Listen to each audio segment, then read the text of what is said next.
이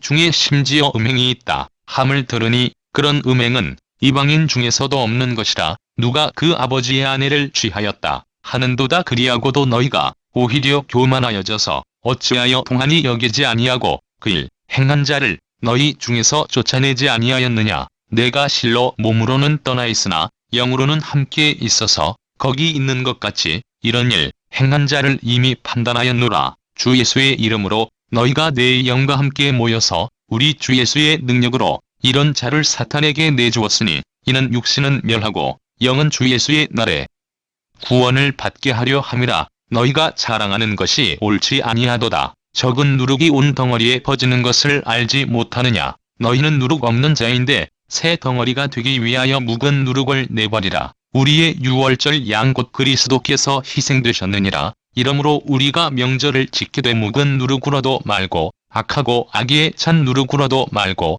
누룩이 없이 오직 순전함과 진실함의 떡으로 하자. 내가 너희에게 쓴 편지에 음행하는 자들을 사귀지 말라 하였거니와 이 말은 이 세상에 음행하는 자들이나 탐하는 자들이나 속여 빼앗는 자들이나 우상 숭배하는 자들을 도무지 사귀지 말라 하는 것이 아니니 만일 그리하려면 너희가 세상 밖으로 나가야 할 것이라. 이제 내가 너희에게 쓴 것은 만일 어떤 형제라 일컫는 자가 음행하거나 탐욕을 부리거나 우상 숭배를 하거나 모욕하거나 술 취하거나 속여 빼앗거든 사귀지도 말고 그런 자와는 함께 먹지도 말라 함이라. 밖에 있는 사람들을 판단하는 것이야 내게 무슨 상관이 있으리오마는 교회 안에 있는 사람들이야 너희가 판단하지 아니하랴. 밖에 있는 사람들은 하나님이 심판하시려니와 이 악한 사람은 너희 중에 선에 쫓으라.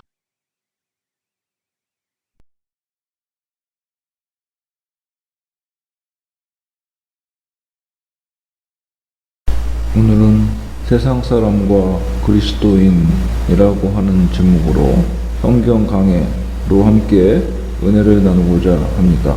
성경에서 말하는 교회라는 것은 어떤 건물이나 조직을 가리키지 않고 하나님과의 언약적 관계에서 생겨난 주의 백성들의 모임을 의미합니다.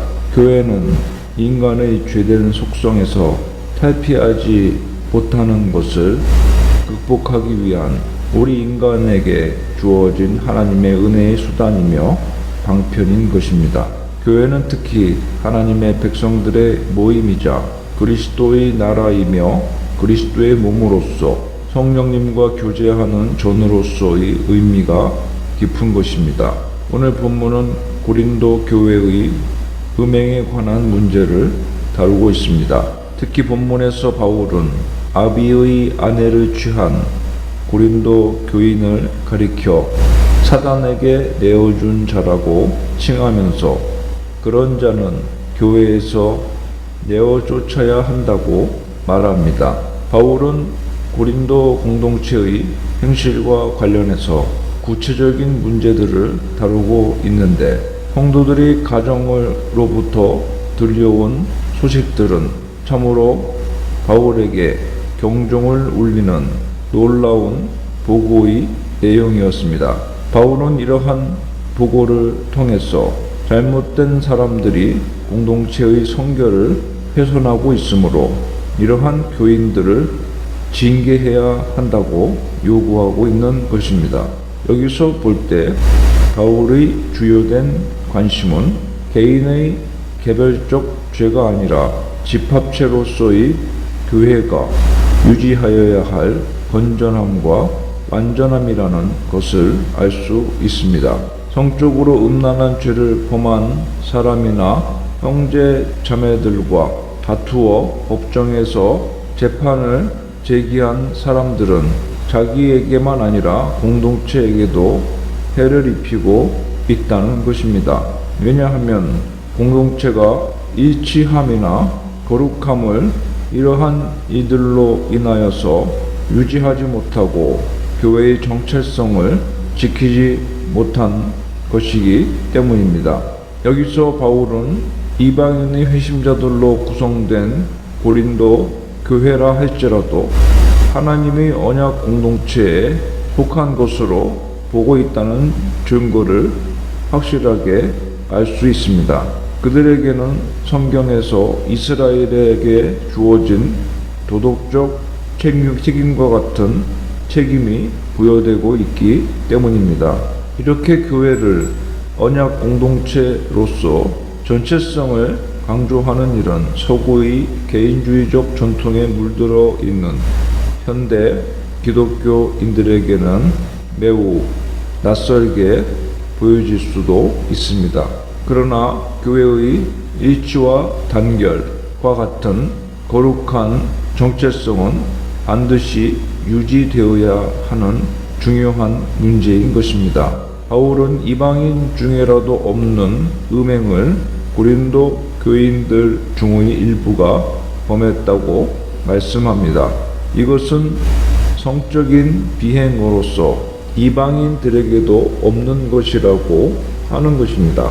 그런데 사실 고린도 교인들도 혈통적으로는 이스라엘 사람들이 아닌 이방인들입니다. 그런데 바울이 여기서 이렇게 고린도 교인들의 음행을 이방인들에게도 없는 것이라고, 고린도 교인들은 더 이상 이방인들이 아닌 것으로 말씀하고 있다는 것은 이방인 회심자들인 고린도 사람들이 더 이상 이방인으로 생각하지 않고 있음을 보여주는 내용입니다. 그들도 그리스도 안에 있기 때문에 하나님이 언약 백성에 속한 것이며, 그렇기 때문에 그들은 더 이상 이방인이 아니라 하나님 나라의 백성, 영적 이스라엘의 백성으로서 새로운 신분에 걸맞는 거룩한 행실을 가져야만 하였던 것입니다.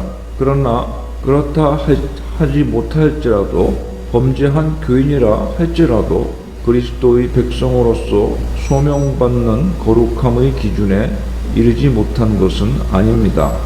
왜냐하면 예수 그리스도의 십자가의 보혈로서 이미 완전히 거룩하게 되어져서 죄와 사망으로부터 벗어나 새 생명을 얻은 존재이기 때문입니다. 그러나 도덕적으로는 이들이 이방인에게도 없는 혐오감을 줄 수 있는 범죄를 저지른 것입니다.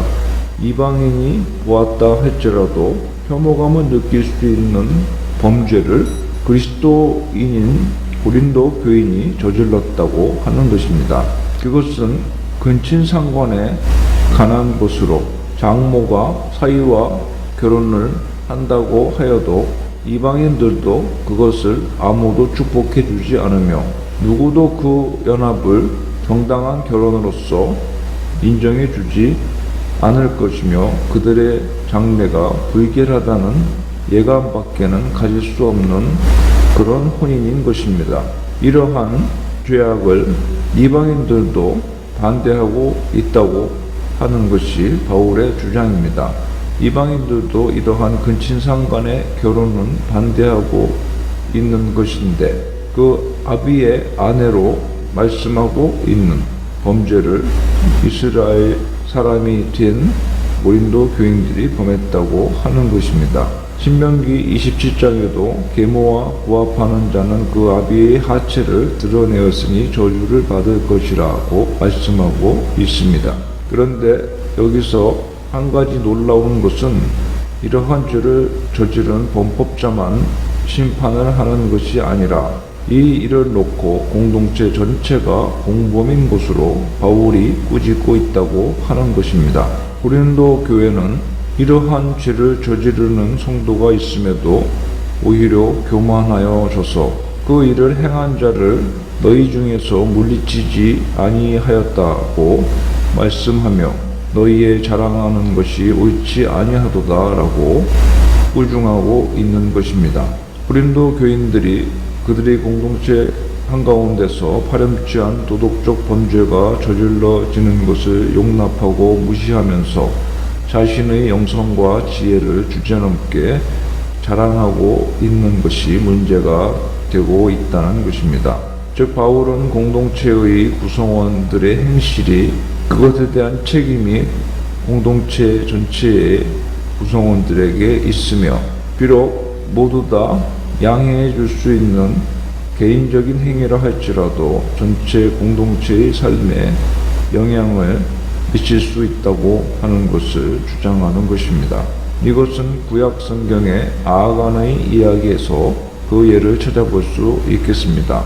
아간 한 사람이 여리고 성이 함락되었을 때 금지되었던 전리품을 몰래 취득한 일 때문에 전체 이스라엘에게 하나님께서 큰 진노를 쏟아 부으셨던 것입니다.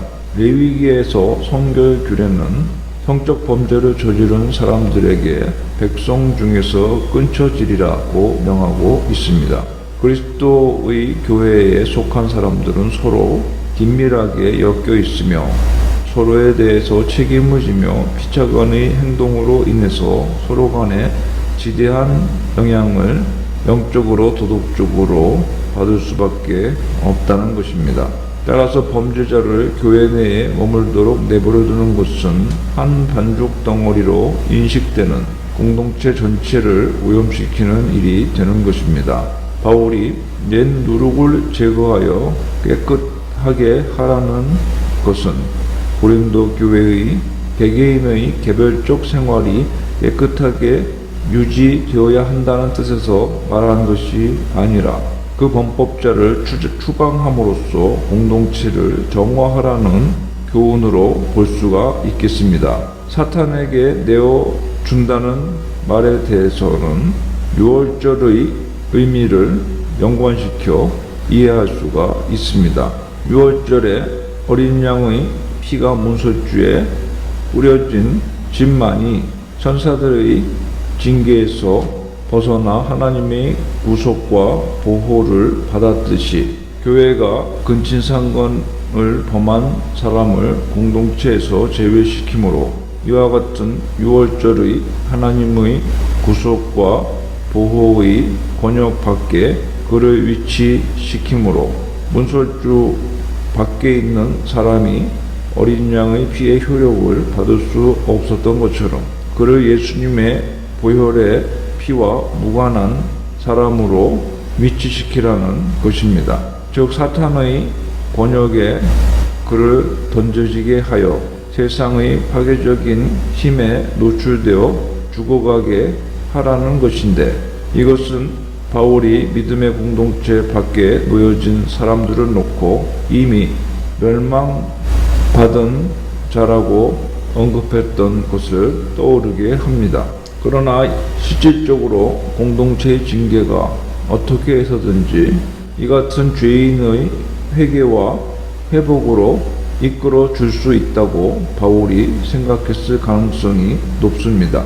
사실 고린도 교회는 헬레니즘적인 지중해 세계에 번창하는 다른 도시들처럼 세상적인 문화가 매우 발달해 가고 있는 상황이었습니다. 그런데 아무리 세상의 문화가 발달하고 있다고 하여도 교회와 주변 세상과의 구별이 전혀 없어서는 안 되는 것이며, 문화적으로 반하는 내용이 있다 할지라도 교회는 세상과 구별되어야 한다는 것이 바울의 생각이었습니다. 그래서 그런 자와는 함께 먹지도 말라고 명했던 것입니다. 부도덕한 삶을 영위하는 사람들과 그리스도인들이 식탁에 교제를 할 경우에 하나님의 거룩한 백성으로서 교회의 정체성이 심각하게 흐려질 수 있기 때문입니다. 이들이 아예 세상 사람들이 아니라 명목상으로 그리스도인이라고 자처하면서 세상 사람들처럼 부도덕한 삶을 영위한다면 그들과 더 이상 식탁에 교제를 하면 교회의 정체성이 심각하게 흔들리게 될 것입니다. 바울은 신자들이 바깥 세상에서 죄인들과 같이 식사하는 것을 반대하지 않습니다. 그가 염려하는 것은 우상 숭배와 비행의 범죄의 세상 속에서 교회가 규율과 완전성을 지켜야 한다는 것입니다. 하나님께서 교회 밖의 사람들은 심판하실 것입니다. 그러나 교회 안에 속한 구성원들을 징계하여 그들의 잘못을 중지시키고 회개하게 하여 교회의 순결성을 유지하는 것은 교회 자체의 책임입니다. 교회는 이러한 선지자적인 사명을 가지고 있으며 그것이 문화적으로 반대되는 일이라 할지라도 이러한 독특한 특성과 사명을 성도들은 지니고 있는 백성임을 깨달아야 되겠습니다. 교회 구성원들은 교회 공동체 내에서 서로의 삶과 영적 건강을 위해서 피차에 적극적으로 책임을 지도록 부름을 받았기 때문입니다. 따라서 교회는 하나님을 섬기며 충성과 은혜를 세상 사람들에게 보여주는 모범으로 살아갈 수 있도록 구별된 백성으로서의 소명감을 회복해야 하는 것입니다.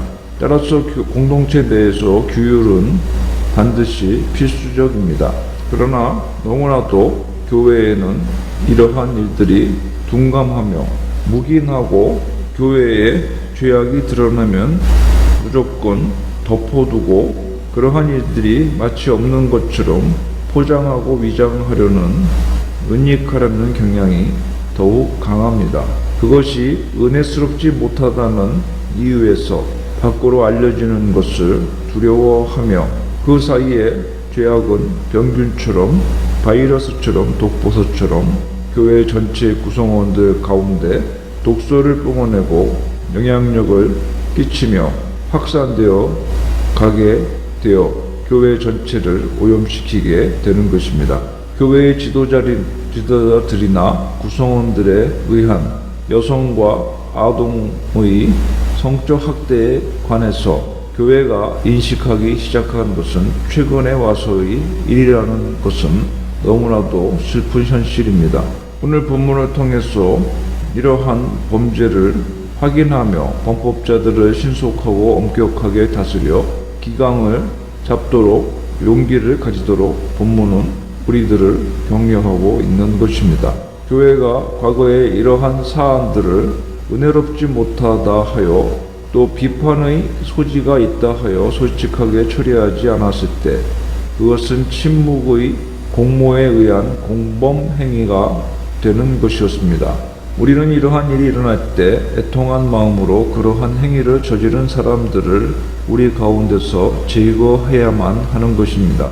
또한 우리는 바울이 그러했던 것처럼 우리의 징계 행위가 해당 범법자들을 변화시키며 치료하는 효과를 가져오기를 소망해야 할 것입니다. 그러한 범죄에 대한 분명한 공적인 정면적인 대응 없이는 범죄가 결코 치유될 수 없다는 것이 확실합니다. 우리는 판단하지 않고 범죄자들을 내버려 두는 것을 마치 사랑으로 감싸고 돌보는 것처럼 스스로를 기만하는 경향이 있어 왔습니다. 이것은 마귀의 거짓말에 지나지 않는 것입니다. 이렇게 하면 공동체 내의 지독한 암적인 죄악들이 계속적으로 이어져 내려갈 것이며 작은 암세포가 몸 전체에 퍼져 온몸을 망가뜨리는 것을 알듯이 교회 내에 죄악이 암덩어리처럼 퍼져갈 것입니다. 이러한 범죄가 일어날 때는 수술이 필요한 것입니다. 몸 전체가 살기 위해서는 암세포를 반드시 제거해야 합니다. 이것은 공동체 내에서 일어나는 성적 범죄만 한정시킬 것이 아닙니다. 성적 범죄는 한 가지로 바울이 고린도 교회에서 이러한 것이 있다고 예를 든 것입니다. 고린도 교회에 일어나는 범죄 가운데 바울이 든 한 가지 예가 성적 범죄였기 때문입니다. 교회가 용기를 갖고 탐욕과 우상숭배와 폭력의 죄악에 대하여 정면으로 대응하여 기강을 바로잡는 날이 오면 좋을 것입니다. 이러한 공동체가 예수님의 능력, 영적인 권능을 받게 되는 능력이 있는 공동체가 되는 것입니다. 우리가 공동체의 기강을 잡지 못할 때 성령의 나타나심과 생명의 역사가 그 가운데 일어나지 못할 것입니다. 죄악에 대하여 알고서도 묵인하며 대응에 소심할 때 악순환의 고리가 계속 이어지게 됩니다. 우리는 교회의 성도로서 이스라엘의 기업의 상속자로 우리 자신을 인식하는 것을 성경을 통해서 배우고 또 배워야 합니다. 바울은 고린도 교인들을 이방인으로 부르지 않았으며 이스라엘 백성들이 지켜야 할 높은 수준의 도덕률과 성결을 그들에게 요구하였습니다. 6월절은 압제의 권력으로부터 해방된 것과 연관된 일입니다. 이것은 우리가 예수 그리스도의 공동체로서 우리의 정체성을 깨닫게 하는 본문입니다. 우리는 그리스도의 죽음에 의해서 죄악과 사망과 파멸로부터 보호받으며 우리를 사로잡는 마귀의 세력으로부터 해방을 얻고 약속을 향한 여정을 향하여 파송을 받은 사람들임을 기억해야 할 것입니다. 6월절 이후에 애굽에서 나와서 하나님의 백성으로서 광야 여정길을 떠나기 시작했듯이 죄와 사망의 세력으로부터 해방을 얻어 영생과 구원의 약속을 가지고 천국을 향해서 순례를 떠나는 이스라엘 백성이 교회 공동체인 우리가 된 것입니다. 따라서 이스라엘이 지리적으로 이스라엘인이며 구원받은 교회 백성은 그들에 비하면 이방인이라고 하는 스스로 그렇게 생각하는 잘못된 관념에서 탈피하여야 합니다. 어떤 고린도 교회 교인들이 이러한 범죄를 행하며 오히려 그런 일을 자랑하면서 범죄가 묵인되고 용인되는 분위기 속에서 세상과의 혼합주의가 존재했던 것이 사실입니다. 교회는 그리스도인으로서의 윤리를 저버리는 부도덕한 자들을 반드시 견책해야 합니다. 한국교회가 오늘날 타락의 길로 치닫는 이유는 바로 이러한 견책의 기능을 이미 교회들이 상실했기 때문입니다. 그 내용과 모습은 조금씩 다르다 할지라도 모든 교회 내에서 견책을 상실한 채 죄악을 용인하는 이러한 모습들이 현존하고 있습니다. 아무리 거룩과 경건을 가장한다 하여도 우리의 중심을 보시는 하나님을 속일 수는 없습니다. 우리는 교회 안에서 인간적으로 그들을 사랑하고 권면해야 하겠지만 그들의 악행이 교회에 발붙이게 해서는 안 됩니다. 바울은 그러한 자들을 너희 중에서 내어 쫓으라고 하였습니다. 그와 함께 성도들은 하나님 앞에서 바로 서도록 언제나 노력해야 하겠습니다. 자신이 바로 서지 못하면서 이웃의 허물만을 탓할 수는 없는 것입니다. 오늘도 공동체의 거룩함과 온전함을 위해서 기도하시고 견책하고 권면할 수 있는 선지자적인 사명을 감당하여 공동체에 바로 세우기에 앞장서는 영적 이스라엘의 백성들이 되시기를 바랍니다. 기도합시다.